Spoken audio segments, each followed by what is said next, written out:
Alô? Ok? Anderson. Tá tendo retorno. Michelle, echo. Yes, Ayana? Yeah, we have a echo. I think it's fine, right? No.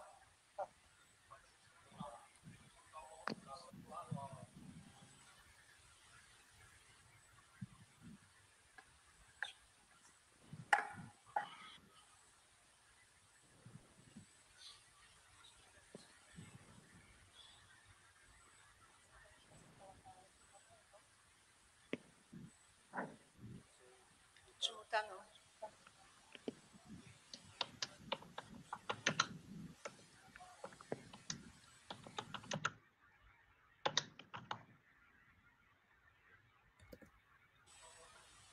Eu acho que é.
Deixa eu tentar. Elisa, can you hear me? Jelena? Yes, now we can hear you. Before I couldn't hear. Good. I just introduced to you on the panel. I said that I have many references along my path, my career path regarding to works from Elisa and yourself. I also told that you are, Jelena, very involved on the cybersecurity testbed lab that I have been used. And then I introduced the agenda to our talk. So I will pass the floor to Elisa to make her talk in 10 minutes. Yeah, okay. I'll try to share my slides, see whether this works. Yes, you can share your screen. You can share your screen, and then we can project here. I can only see present, so I cannot see how to share the screen. Yeah, so. You click on present. Okay, I saw. Okay. Yeah. Share screen.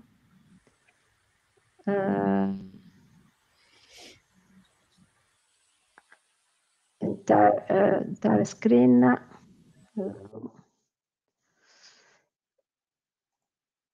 Okay. Can you see my slide?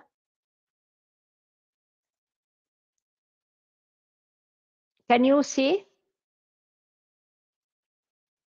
Sorry, can you see my slide?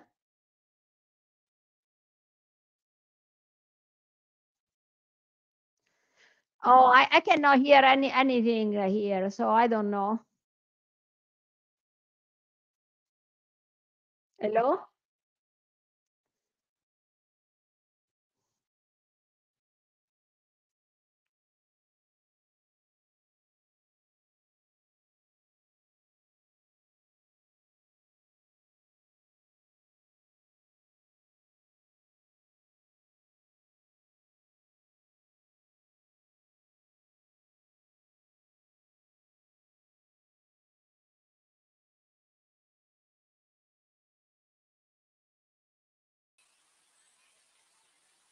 Mas não é isso, ela já estava, a gente já estava.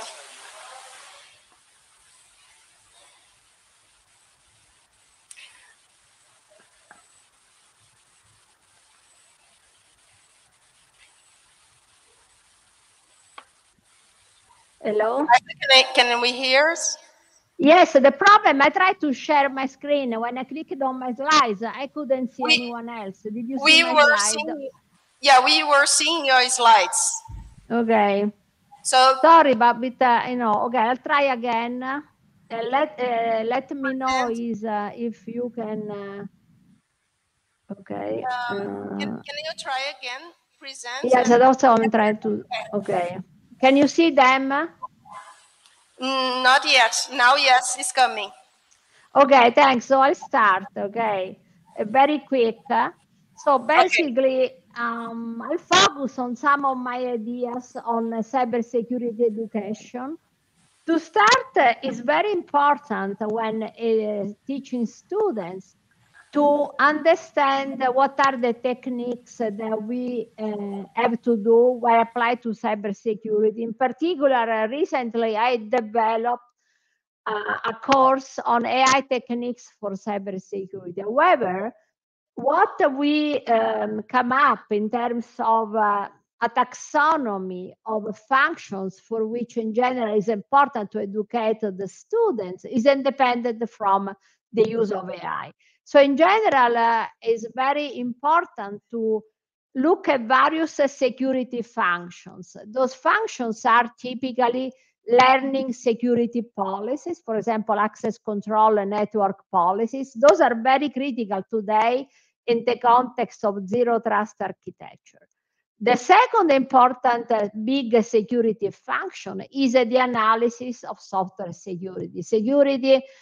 Software has a lot of bugs, and therefore it's very important to use techniques to analyze the software and making sure the software does not have vulnerabilities. And this ranges from looking into inconsistencies in software specifications, doing static analysis of software, dynamic analysis, and many other, let's say, testing and so forth. An important area which is not really investigated so much as a software is the problem of the hardware security. Hardware security is very critical, and also there we need to educate the student what means securing hardware. And in particular, also to analyze, for example, microcode running on the hardware. Another important area, because those three functions are really to prepare your system. When you want to protect the system, you need to make sure that the software does not have a vulnerability, the hardware is secure, you have all the proper policies in place, firewalls, and so forth. But even the most well-prepared system still may be breached by attacker, and therefore monitoring and your system for potential anomalies is very critical. And therefore detection is a very big area and has a lot of different variations. For example, we have anomaly detection for networks, for hosts. Cyber physical systems have their own anomaly detection system. And then you have a lot of detection techniques specialized for specific type of threat, such as ransomware detection, botnet detection, malware detection, and so forth. But once you have done this detection and you have, for example, identified some anomalies, then you need to, and you determine that this is a real attack, you need to do some action to stop the attack. And this means, for example, understanding what could be the goal of the attack, what could be the next steps. And for this, today, with a lot of data and machine learning techniques, so we can do a lot. Typically, you have to analyze the anomalies you have identified. You have to contain the attack, so the attackers cannot move anywhere else. Perhaps you can isolate a portion of a network. You try to respond in many cases. And of course, after you contained the attacker and you were able to stop the attack, you needed to do detailed forensics analysis to make sure that you identify all the steps that the attacker did, identify weak points in your defenses so you can strengthen them. And of course, in this context, it's very important to deal with the multi-step attack. So the idea is that basically one has to follow a very comprehensive security life cycle. It's very important that students understand that just one technique is not enough. You need to combine a lot of techniques, cryptography, access control, anomaly detection, but also have a good life cycle for managing security. Okay, typically you have to prepare your system and prevent as much as possible the attacks. You need to monitor for signs of attack, diagnose the steps, the anomalies, and then react and recover. Now, what I find very important to explain to students is also look at the attacker steps. Sometimes they're called the kill chain, and those are widely used by company. But I find that for teaching is very useful. So one example is the MITRE adversarial tactics, techniques, and common knowledge, which gives you a very nice perspective where usually they list all possible steps the attacks can follow, starting from reconnaissance, initial infection, lateral movement, and so forth. And for each step, they list all possible attack vectors. For example, if we are looking at the initial getting into the attack the system, how can the attacker get inside? He can use social attacks, spear phishing attacks, can use injection injection of malicious software and so forth. So this is particularly interesting for education. It's very important to mention to the student that, of course, not all attacks follow all those steps, but this is very important because it really gives a comprehensive list of all attack vectors. And of course, when defending a system, one may also look at what could be some, for example, some attack vector that can be possible in the protected system. Some may be possible, some may not. And also the input to this type of knowledge base is given through a lot of real security incident. Okay. And finally, what I find, this is one example indeed of the MITRE knowledge base. As you can see, is very extensive and actually is being extended. So it's something which is very alive. And when you show this to students, they certainly understand how complex it is to protect a system. It's not a trivial task, but we have a systematic methodology that we could use, because at the end, being a systematic and understand that you need to combine a lot of techniques and manage security well is critical. Finally, what we do a lot, and this is motivates the student a lot, is to do case studies of well-known security attacks.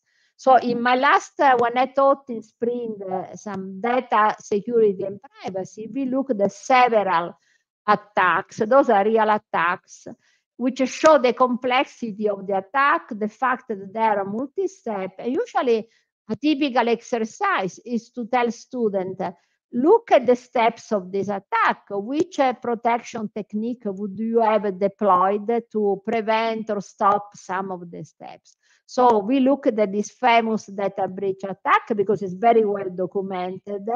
We look at this terrible SolarWinds attack. This is a very sophisticated attack, but it's very good to show students to see the expertise that attacker can have, and how tricky is to defend against this attack. But still, this attack shows that there are some weak points. Typically, the attackers were able to get into the protected system. Seems that a student hard-coded a password in some software, and this software was left in some open, publicly available GitHub repository. So somebody could go there, get the software, and get the password. And this was really a very weak point, and is an example of lack of understanding how well to protect credentials when you use them in programs and software. You should never hard code the password. That's an elementary thing. And then, of course, the other one is WannaCry, which is a ransomware, which again it has. So each one of them has a different characteristics. But I found that this motivates students quite a lot. They like doing those exercises. So I stop here. Okay, so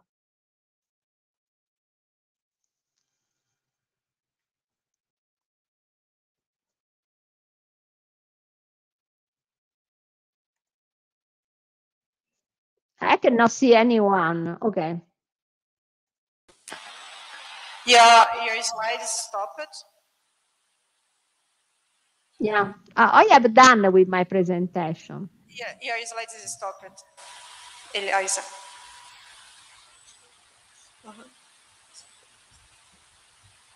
Could you try to share again your slides, please, Elisa?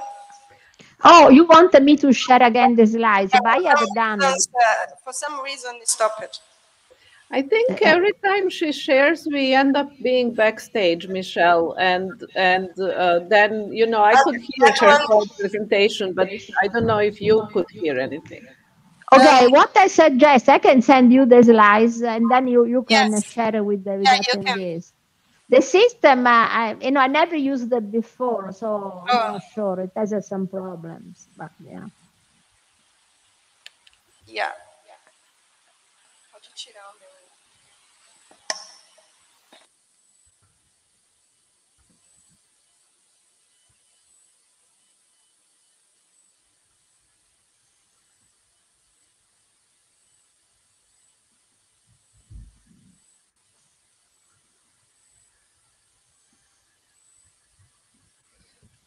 Okay, I sent you mine as well.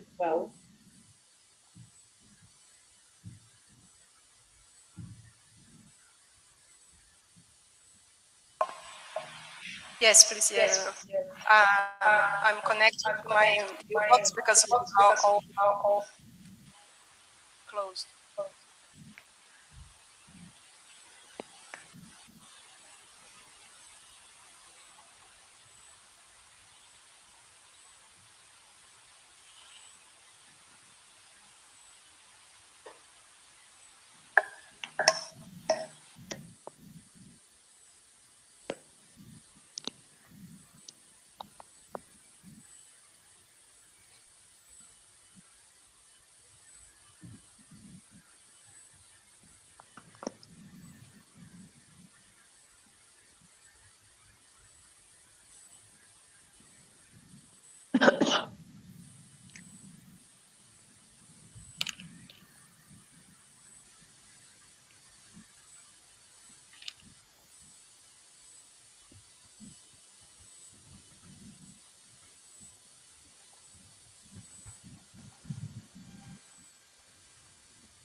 It's getting very longer to take these slides because of the Wi-Fi here. I would suggest, like, if you can try again to just share, we can just try again. Could be faster. Michelle, could I try to see if it's gonna be the same effect? And then if we disappear, just bring us back in. I just stopped to share my screen, but if you can try to share, Jelena or Elisa, we. Okay. I've already done my presentation, so.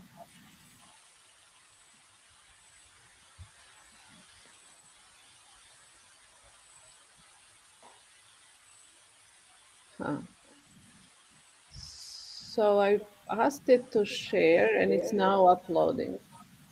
Let's see. Now it's coming. Yeah, your slide is here. I can see. I can hear also. Okay, but, and just Elisa, do you mind if you go ahead with Jelena and then come back? Or But I do not understand why I have to come back. I already given my presentation. Should I give my presentation again? Can you let me know? sorry, I think they didn't hear you at all because I know, but that's why I was asking. Can you hear me? And then she told me yes.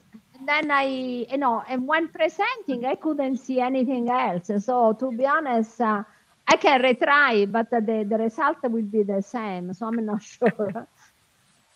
I can retry, sure. Let's please try again then, because I received Jelena slides, but not yours yet. So Elisa, instead of sharing the screen, I suggest. So what I did is I did present and then slides, and I can send you my slides via email. So I hope that you'll get them. But Do you want to send them to me, since I can upload them, and then you can talk and I can just click through them? Okay, sure. But yeah, I'll try to see if I have your email address. Okay, yeah, you can start talking. I'll send those slides and then we'll see. Okay. Thank you. Okay, so I'll be brief. Let me see. Oh, I can't click on it. Okay, so we go with Jelena right now, or okay. Okay. Can you see the slides though? Because okay. No, I'm not looking. Yeah. Yeah. Okay, so I'll talk first about my career path, and then I'll talk a little bit about my research and education work. So I started I came to computer science in a strange way. I was first doing high school that specialized in economics, so I was studying to be like an accountant, or I would go on and get a bachelor's in economics. And then I discovered computers. I had a first year class. We were learning BASIC, and I really liked it. This was my first contact with computers, and I decided I want to study computer science. And so after high school, I went to University of Belgrade to electrical engineering and computer science department. And I studied, we do 3 years of pretty much pure electrical engineering and then 2 years of computer science. And by the end of 5th year, I got introduced to research. So that's rather late. We know that bachelor students, undergrad students do better if they are introduced to research earlier, but that's how it was in my time. And so I learned about research. We did some networking research. That became part of my bachelor's thesis, and I really liked it. And I saw my other peers decide to go on to grad school, and I decided I would like that too. I wasn't really well informed what PhD is and what grad school is, but I just kind of went with the flow, and it worked out pretty well. I went to UCLA and I got my master's and PhD from UCLA. And there, when I started doing research, I started working first on wireless communication, and then I transitioned into security by chance almost. My advisor had some grant in security, and he wanted me to work on that. And so I started working on it, and I started to learn more about the field. And the more I learned, the more I liked it. And so I stayed. And I found it very engaging and interesting field. I like that instead of working to just further some performance and, conquer natural laws, we are fighting a live enemy. And that means that field changes all the time. It changes with the attacker tactics. It also changes when there's new technology, because that attracts new kinds of attacks and new attackers. And new technology might bring also new vulnerabilities that we haven't seen before. And there are also some key concepts in cybersecurity that remain relevant. So over time, as new technology and new threats arise, we can see that we can apply some old concepts, and then we have to innovate a little. So you're not really starting from scratch with each of these challenges, which is also very nice. And then after graduating, I went into academia. I was, again, not very well informed what faculty job entails. I thought, I was deciding between industry and academia. I talked to my advisor, and he said, well, you should go into academia. And so I did. And it turned out to be the right choice for me. I was very lucky that, I really liked it. I discovered this is what I want to do, and I stayed, and I learned kind of on the job. So I've done a lot of research in different areas in cybersecurity. My biggest area was distributed denial of service. This is where I worked as a student, and I continued working in that area after my graduation. I came up with many defenses against DDoS attacks. So for people that haven't heard about these attacks, they overwhelm the victim by sending a lot of traffic. So the victim is usually some kind of online service, and there's a lot of traffic thrown at that online service, so it cannot process its legitimate client's requests. And then the server appears down, and then usually the motivation is either to bring that server down for revenge or for political reasons, or to ask for ransom, for pretty much payment to stop the attack and let the server come back up. And so I proposed many different defenses against these attacks. Some were working at the source of the attack, because that's usually a compromised machine that is part of a botnet. It's not a willing participant in the attack. Some defenses were working at the victim, which is the best place to put the defense, because that victim is really motivated to stop the attack, so they have economic reason to deploy the defense. And some were working in the core of the network, protecting many internet hosts from attacks. Some were working at an ISP level, so the ISP could sell this as add-on service.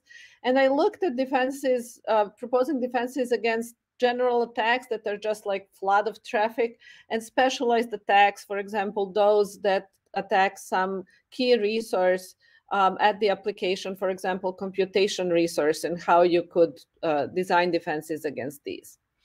I also worked on benchmarks for defense evaluation, so that we could evaluate various DDoS defenses using the same kind of tests. And then I also worked on first book on DDoS with 3 other co-authors.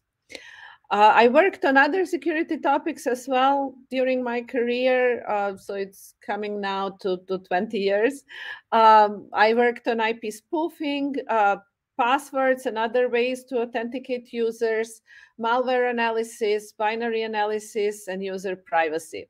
And I also got involved with testbeds pretty early. So as I was doing my PhD work, Emulab testbed became live, and we started using it. And then when I joined USC ISI, they were running the Terlab testbed, and I started working with that testbed as well. So I worked a lot in testbed experimentation, helping develop interfaces that are better for users, that are usable, helping testbeds efficiently set up experiments, and working on reproducible experimentation. In the area of education, I got interested in using testbeds for cybersecurity education pretty early on. So as soon as I started working for USC ISI and I got involved with the Terlab project, I started thinking how we could use this in education. And then at the time, NSF didn't really have a funding mechanism for that kind of work. So they would fund education work for undergraduates, but not for graduate students. So if you were developing some lab materials for undergrads, you could find funding from their education department. But if you were developing something for grad students, that did not really have a dedicated program. And then the cybersecurity funding was really mostly research, that there was no funding for cybersecurity education. And so I kind of, spent a few years looking for the good program. And when I found it, I applied to it and got the award with 4 other educators to develop homework materials for learning cybersecurity using testbeds. And this resulted in 25 exercises that became part of the Terlab's offering. And also the Terlab's ops developed some interfaces for students and teachers that were different from those that are used for research. And that really helped us gain a lot of users. So from 2010 onward, we had hosted more than 250 classes, some of them repeatedly. So we only count them once, but they might happen year after year.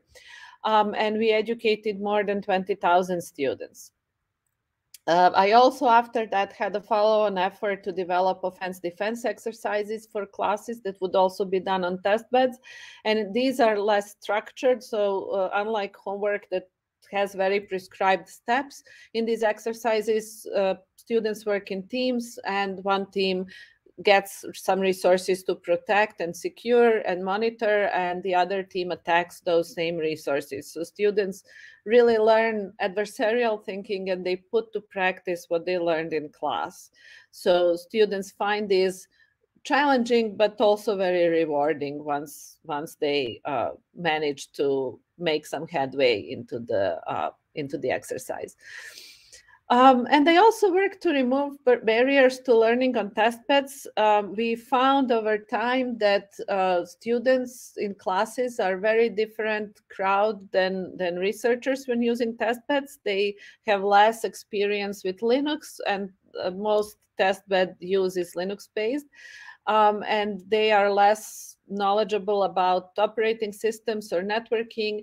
So they face these obstacles to learning. They have to learn some things about how to use a test bed that's pretty hard for the beginner. And so I worked to develop some ways to help these students, either through user interfaces that are better aligned with what they can do, or through automated monitoring of student progress and providing automated hints when they seem stuck.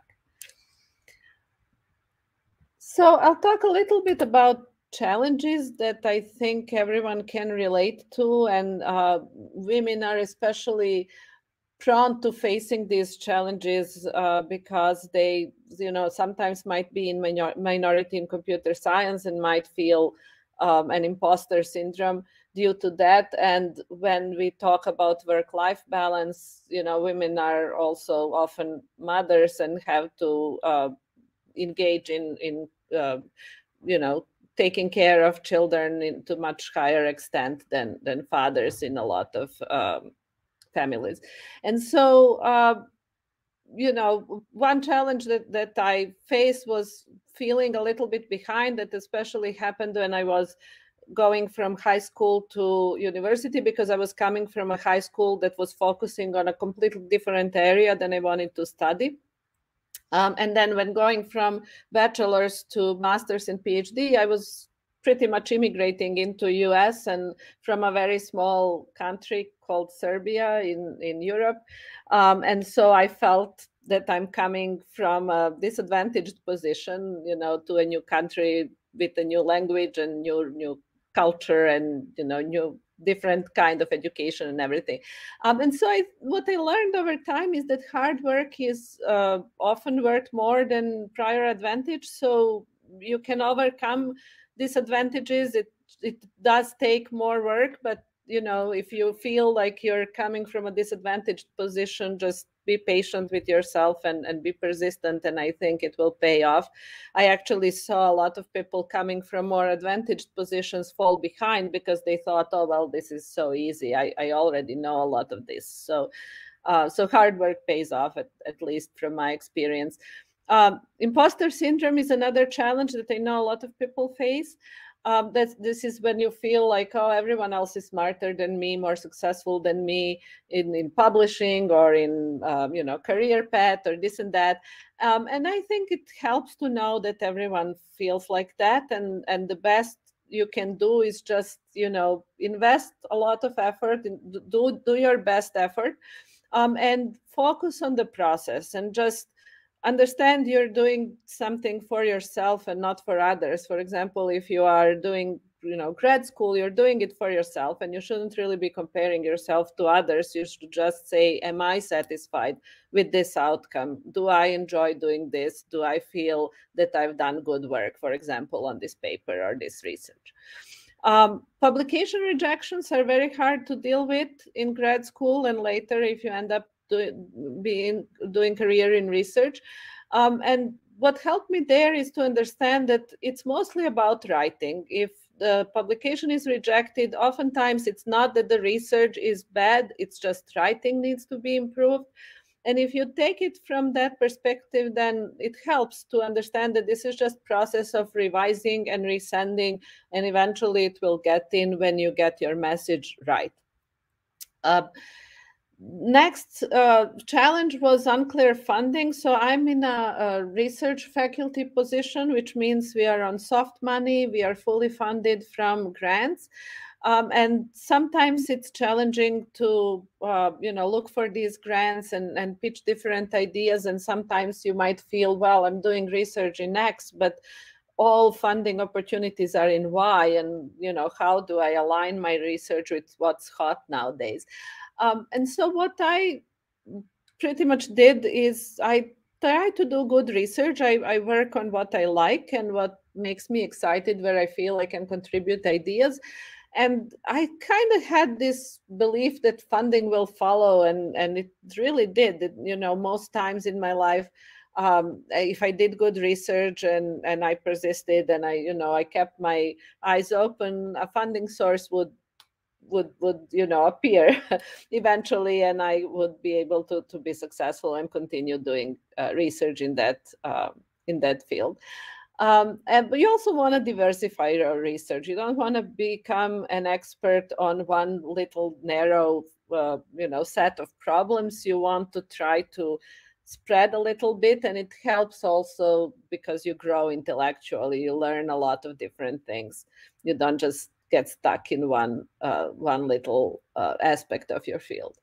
And then lastly, work-life balance. This is something that is always a struggle for me. So I don't know that I have a good advice other than, over time I learned to embrace chaos and understand that work is never going to be done. So I can't really strive to, work and then have fun. I have to have fun in parallel with work and try to prioritize family and friend time at some point over work, and then recharge and come back to work. So thanks everyone. That's my presentation. Thanks, Jelena. Very good. I mean, embracing the chaos is exactly where I am right now. So, let me try again. Let's press again. Try again, Elisa. So should I try sharing Elisa's slides, and then she can speak to them, because we learned that works. Okay, so let me try that. I have them here. Okay. We are still seeing your slides. Yeah, it's coming. It says it's processing, so hopefully soon. Yeah. Okay. So can you see hers? Okay, great. Yeah. Very good. So go ahead, Elisa. Okay, let's try to be short. I want just to give a very short, a quick overview of my history. This will be very short. No, can you go back? Okay, yes. So first, I received my doctorate in computer sciences in 1980. At that time, I was working a lot on database management systems, very far away from security. Then in 82, I got a postdoctoral fellowship position at IBM Research in California. For me, that was a major jump because I went from Italy all the way to California. And in this lab, which had the very top people in relational technologies, at the beginning, I felt a bit intimidated, but then because I am, I say, okay, what can happen to me here? If I don't do well, in the worst case, they will send me back to Italy. And they say, yeah, that's okay. In life, there are worse things. I will not die, will not get sick. And that gave me a lot of strength. And that gave me a very difficult problem, I must say. But after 3 months, I came up with a solution, implemented everything. I was not expecting to have to write a lot of code. I was thinking I would just write a paper. And they were very happy when I gave it to them, and they offered me the position. Actually, say, But then at that time, we didn't have the web yet, as we know today. I felt very far away from Italy, from my country. So I went back to Italy. Then I went back to California, to IBM, went back to Texas. So I went back and forth. Then in 1990, I became a professor, to my surprise, in Italy. At that time, I was still working on databases a lot, but I started a little bit focusing because of my work at IBM on data security. And then I became a professor in Genoa, went to the University of Milan, where I became the head of the department with 60 faculty, all Italian, all fighting all the times, huge load of students. We had 3,000 undergrad. I was able to increase the numbers. And then I was there when, from Purdue, they asked me if I wanted to consider a position as professor at Purdue. At that time, I was more interested in security. And Purdue has a very large center called the Sirius, where there are many, well-known people today. So I said, yeah, I'll consider. So I took a leave of absence. I kept my position for 3 years. At the end, I decided I liked to be in the US. So, and then my research has changed a lot over the year. So I was doing a lot of work on access control, but then now I changed a lot. I work in the security of cellular network. So it's kind of big change, but it's been gradual. And it is due because when you move to a new environment, you see different things. And there are a lot of funding opportunities. As Jelena say, sometimes, you write proposals that are rejected, but, there are many funding opportunities. I learned a lot to listen to ideas by other people, especially from companies, from sponsors. They sometimes have very interesting problems, which I like a lot. And I like to listen. I usually, when I interact with them, I don't like to impose my idea. Many of my colleagues, they try to say, oh, this is what I'm doing. Try to convince the company or the sponsor that they should fund the research that these people do, but they have their own problem. And usually I try to see what their problems are, because I learn a lot and they come up with new ideas. So I'm very happy to be where I am. Changing environments is really critical, it's instrumental. You have to change to see new things. Today, this is facilitated by the web and the internet, so it's easy for us to get to know different people. But that is what is the key of having a thriving research problem. Now, I like to share a few ideas about education. I don't really work in a cybersecurity education by itself, but I have some methodologies which I apply when I teach some of my courses. So we can move to next slide. So typically, a very important point when teaching about cybersecurity education is to let the student understand that usually you don't have a single security techniques. So you must combine and use a lot of different techniques. In general, it's also very good to give them an organized perspective. So typically, for example, I classify the various techniques into different security functions. Those would be learning and deploying security policies like access control, firewalls, network policies, which today are very important for zero trust architecture. Then you need to talk and to cover software security, because a lot of software, even after 40 years of research on software security, still has a lot of bugs, even open source software. So we found the 40 vulnerabilities in the Linux kernel last year. So software security analysis is very important. You have a lot of different techniques like static analysis, dynamic analysis that you can apply and combine to analyze the software. You can also must look into the specifications. In our recent work on cellular network protocol analysis, we found that the specifications of those protocols by the standard bodies have a lot of mistakes, because those are written in natural language by many different people. And of course, if the specification is wrong, the implementation will be consequently wrong.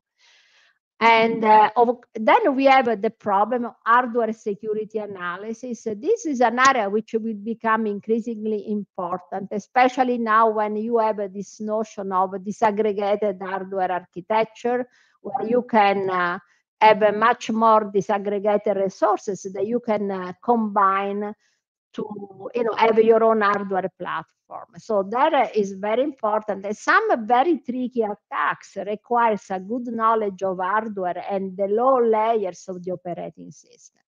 So that will be incredibly important. Remember that today we have a lot of specialization in hardware. For example, there is hardware for AI, GPU, and so forth.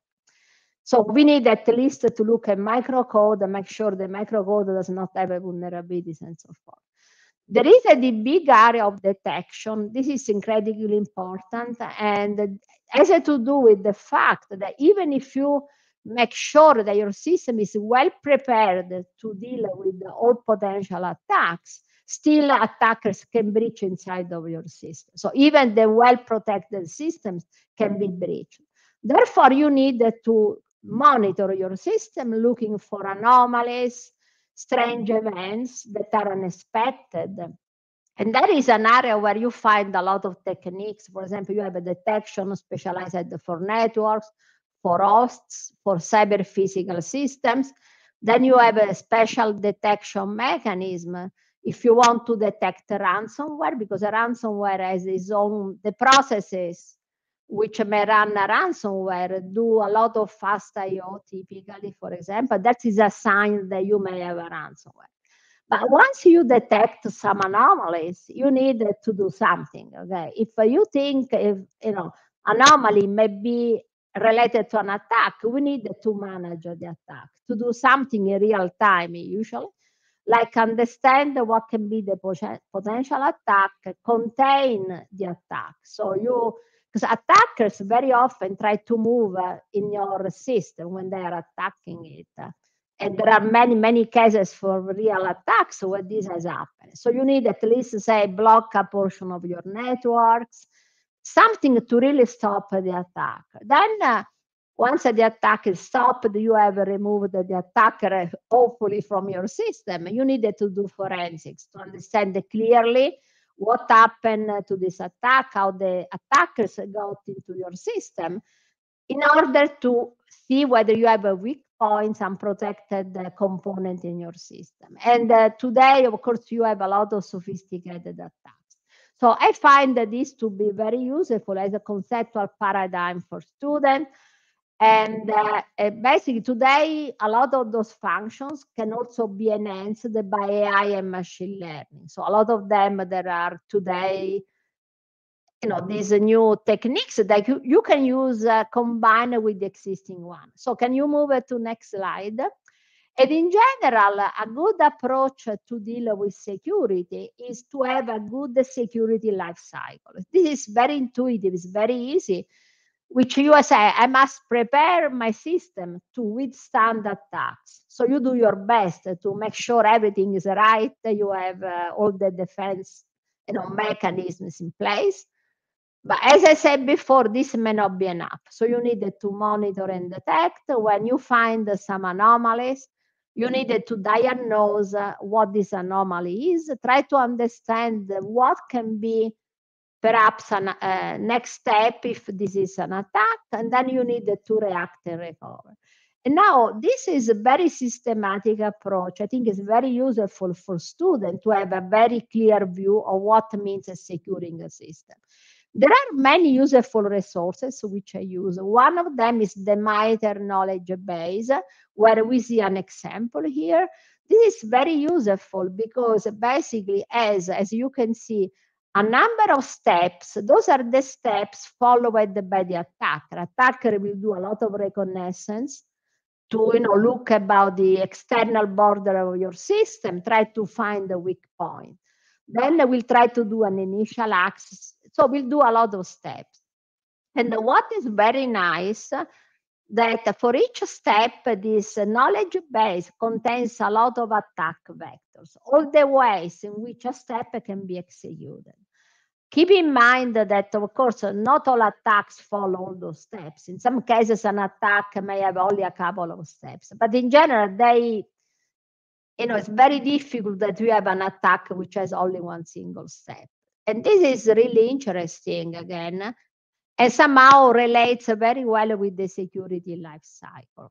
Now, something else which I found, and of course, test beds that were discussed by Jelena are very important for students to practice, to try to configure systems, to defenses, to attacks. But can we move to next slide? What I found for the student to be very interesting is to look at real case studies of actual attacks. And some of them are very well documented. So typically what we do in my class, so we look at some of them, and I keep adding some more to my classes, where we look at real attack and see which are the steps. And the students then have a project, they have to do some assignment in which they can say, how would the steps of this attack be prevented or mitigated by which techniques? For example, we were looking at the use of AI, so we could say there are traditional techniques, but can we combine them with some machine learning techniques to prevent some of those steps? So typically this spring we looked at the target data breach. This is very interesting because it's an attack where the attacker changed the strategy a certain point because they couldn't find what they were looking for. Can move on to next slide. Another very interesting attack is the solar wind. This is today very critical because it's related to the problem of secure supply chain. So what this attack did is extremely well known everywhere, I believe. That the attacker, what they didn't attack directly the companies from which they wanted to steal data.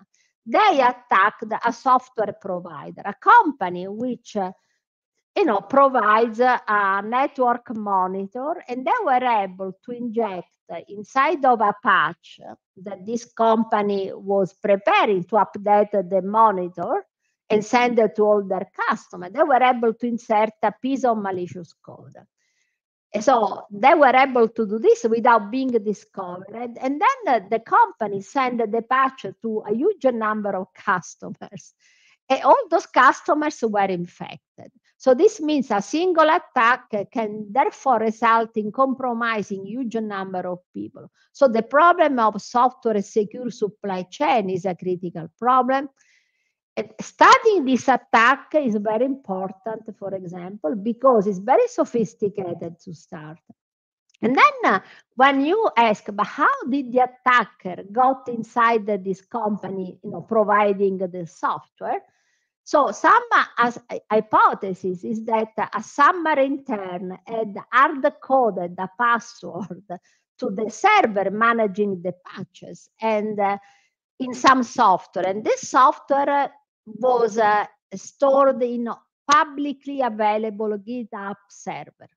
The attacker were able to get this software, which was available to everyone, get the password, and then use the password to access the server. This is one hypothesis.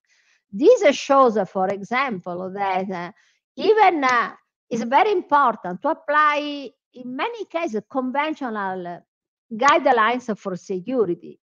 When dealing with credential, one should never store credential in plain text in software because attackers can easily extract from that. Then next slide. Then, of course, the other type of software of attacks that we have been looking are the ransomware. Those are yet another type of attack showing other things. In this case, again, data is the target of this attack, but detecting ransomware requires, for example, specialized type of anomaly detection. So a lot of ransomware does a lot of fast I/O very quickly because ransomware has to be very quick. So it has to read very quickly all the data and use a lot of fast I/O and also does a lot of encryption. So you can easily recognize if a process may be running a ransomware because of those indications. But of course, I keep adding more. But I found that usually I give students project in which they have to see how they would defend against this type of attacks. And they like that because they have to study in detail the attack. And at least from my point of view, they realize that in 80% the case, if you do a good security management and you are reasonable, deploy reasonable guidelines, you are in good shape. Of course, there are very sophisticated attacks, but those are not really the majority of the attacks. Okay, so that's everything from my side.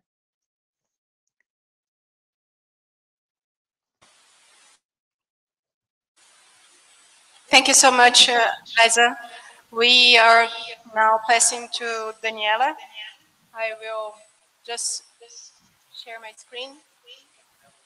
Yes.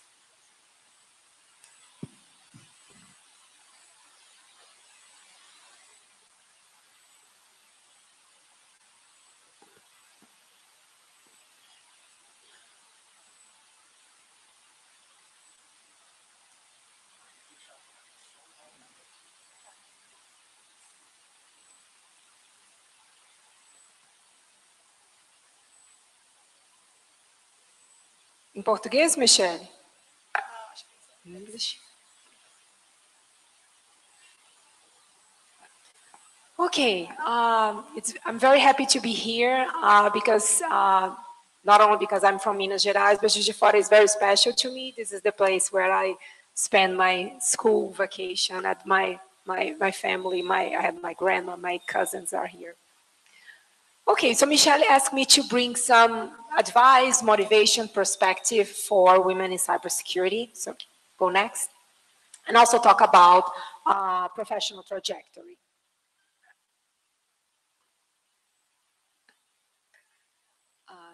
Go next. So a little bit about my education and professional trajectory. Okay, so I'm from Minas Gerais. I'm from Patinga, a bit far from here. Next. And then I did my undergrad at UFMG. And then I did not only my undergrad, but also my master's at UFMG. And for those that know Alex Borges, the organizer of this event, he was my lab buddy during the master's phase of my career. And in 2004, so can you go next, Michelle? And in 2004, I moved to the United States to pursue my PhD in computer science, more specifically operating system security.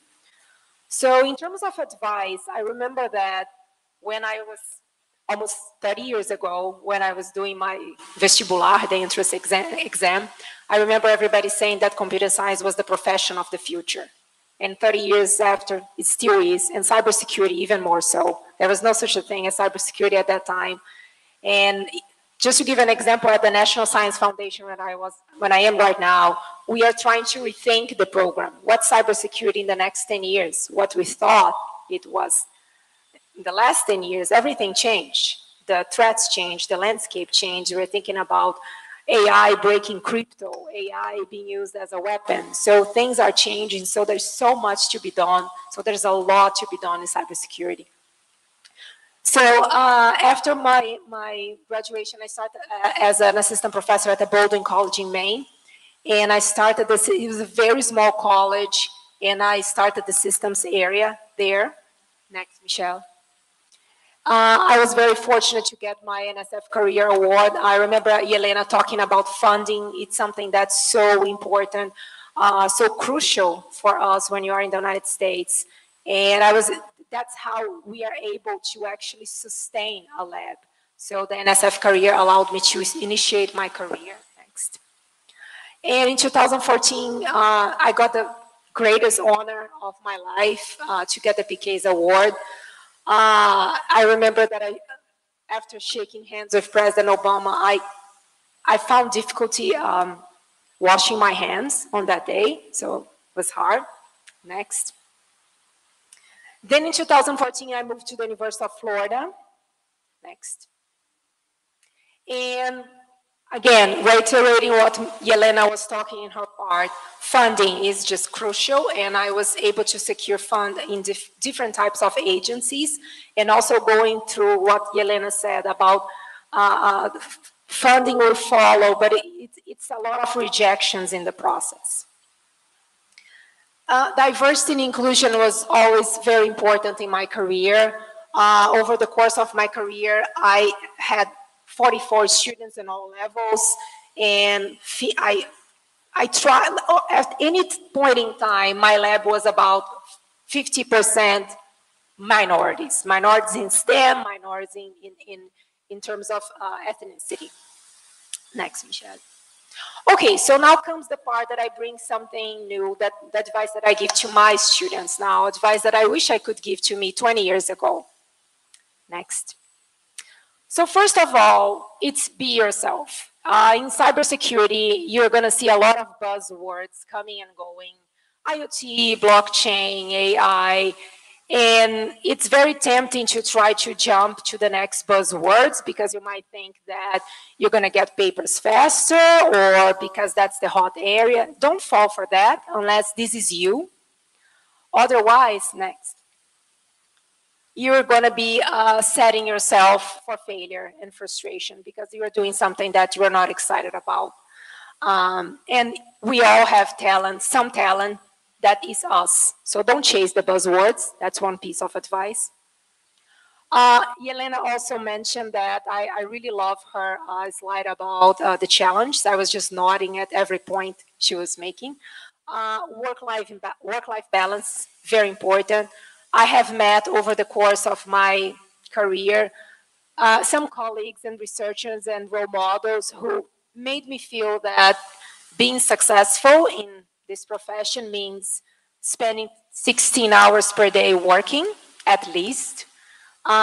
Sleeping is for the weak. I really remember seeing this phrase many years ago. Eating poorly, like pizza, Cheetos, Coke, lots of coffee. And not having fun, not having downtime, not having time for doing nothing. The mindset is that your work should be your fun. Next. So now work-life balance is non-negotiable for me. So that's the advice I give to my students because I spend a lot of time hurting myself in the sense and thinking that that was true, and it's not. So I advise you to have hobby, to have friends, furry ones count, to have significant others, to have children, furry ones count as children, to sleep well, eat well, exercise, take care of your health, enjoy life. Life is very short. Spend time with your family. Next. And I really like this book. It's based on science. So this author compiles science about rest and how we can actually be more productive when we rest. So I really love this book. I recommend you to read this book. So another advice that I give to my students is to develop and nurture their creativity. Again, Jelena was talking about grants, right? Writing grants, writing papers. This is all about being creative, right? Our profession is about being creative.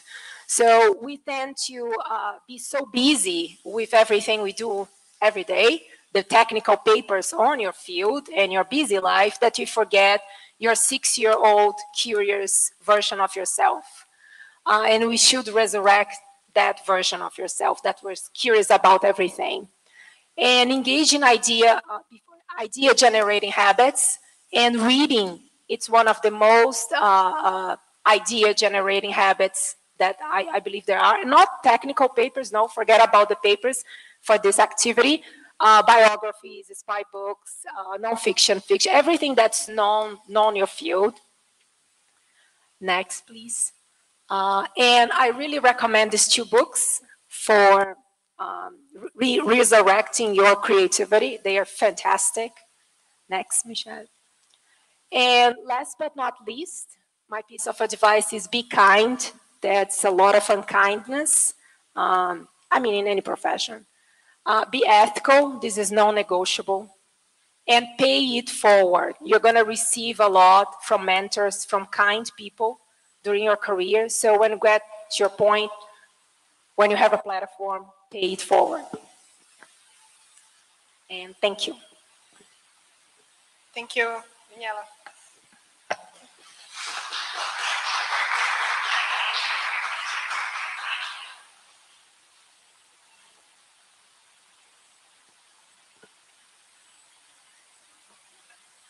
Okay, so now we can pass for some questions, to take some questions from the audience. Before passing, I really appreciate your time, Daniela, Jelena, and Elisa.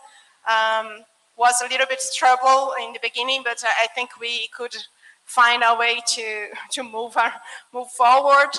And I will pass for the questions of the audience.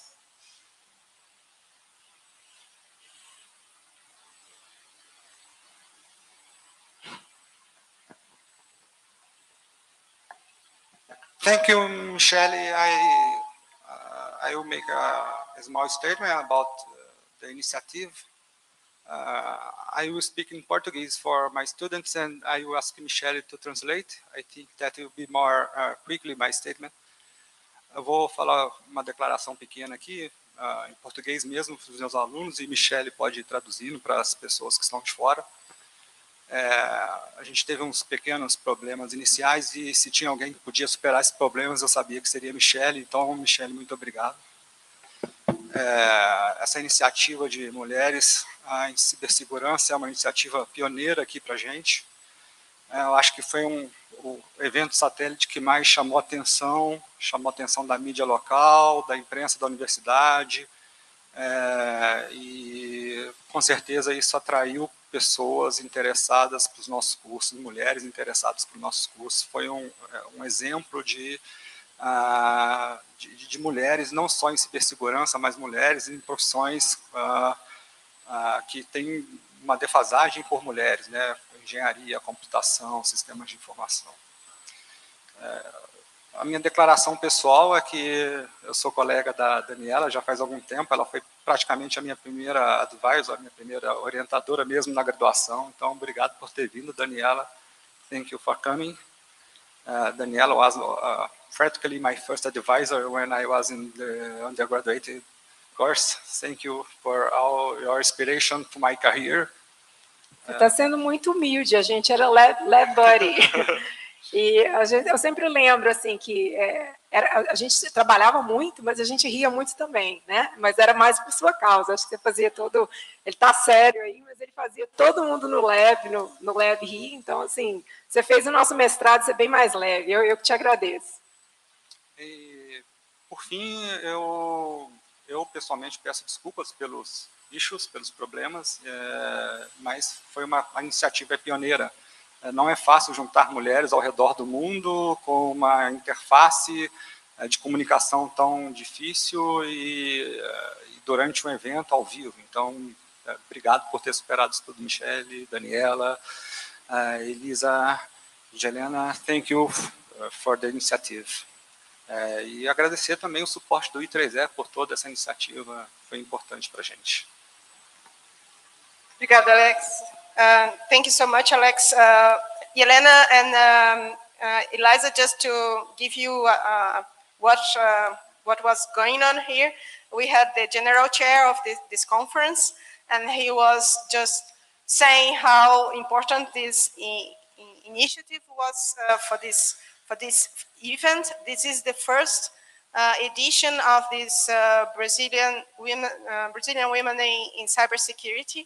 So we intend to continue this kind of events, next editions, and this is very important for all the audience. And the number of students that we have is very small. So this kind of event, and having you and Daniela, that we of course can see as leaders in this area, is very important to motivate them for the future career path. So I really appreciate your time. I still will ask if we have any question from the audience. We are running out of time because of we got some delay, but we can get some question.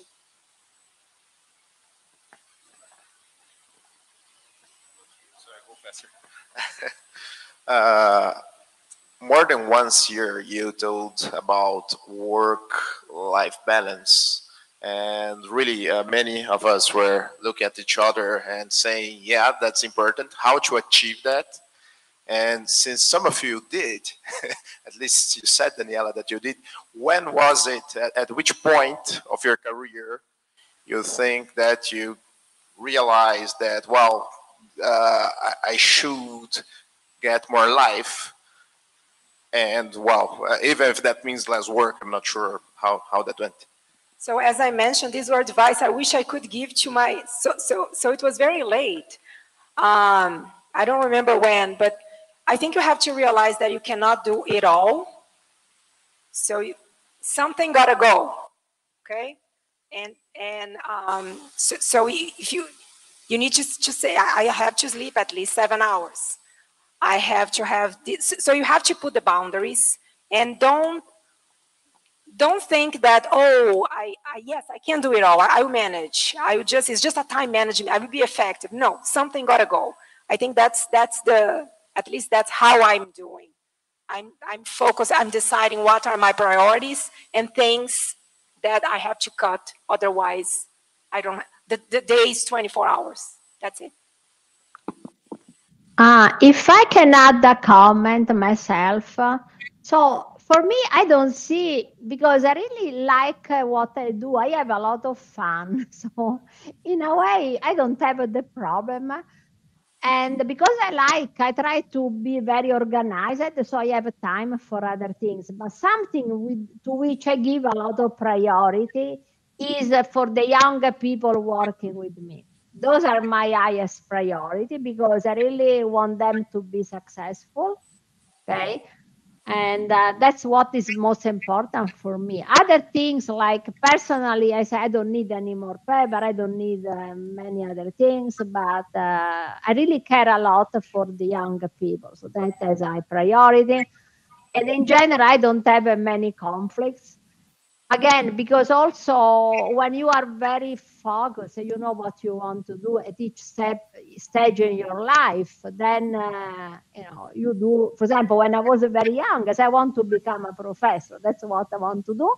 How does one become a professor in Italy? Of course, I quickly realized that what to do I did and moved forward.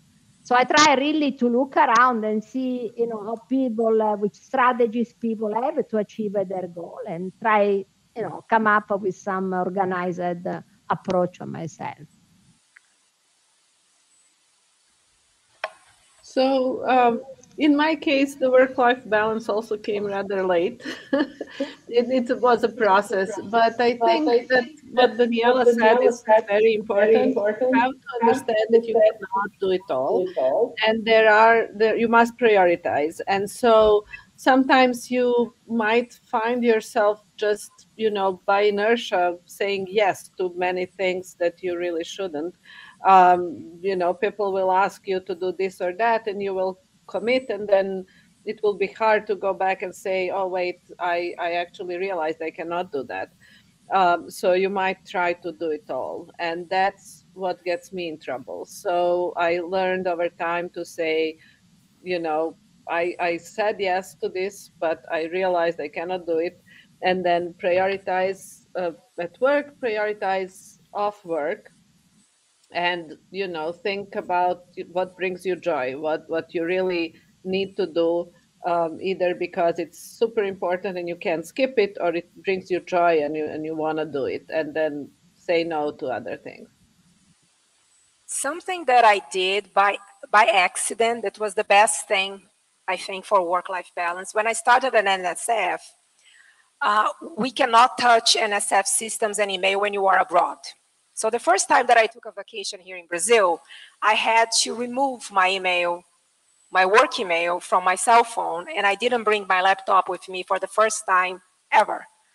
And I couldn't believe how amazing it is to actually have a vacation when you don't need to read your email.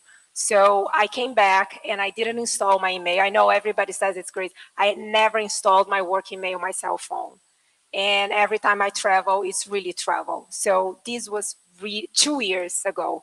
And this was really, really good. Very good. I myself learned a lot with you. I don't know if we have last question. If not, I thank you again, Jelena, Elisa, Daniela, for your time. For sure, we have learned a lot, and your experience enriched our symposium here. Thank you so much. Bye bye.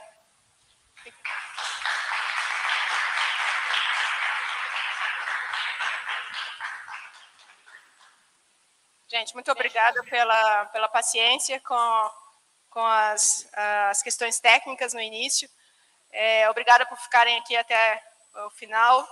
E eu espero que tenha acrescentado algo, né, no dia a dia de vocês e aprendido um pouco com a experiência delas. Muito obrigada. Tchau.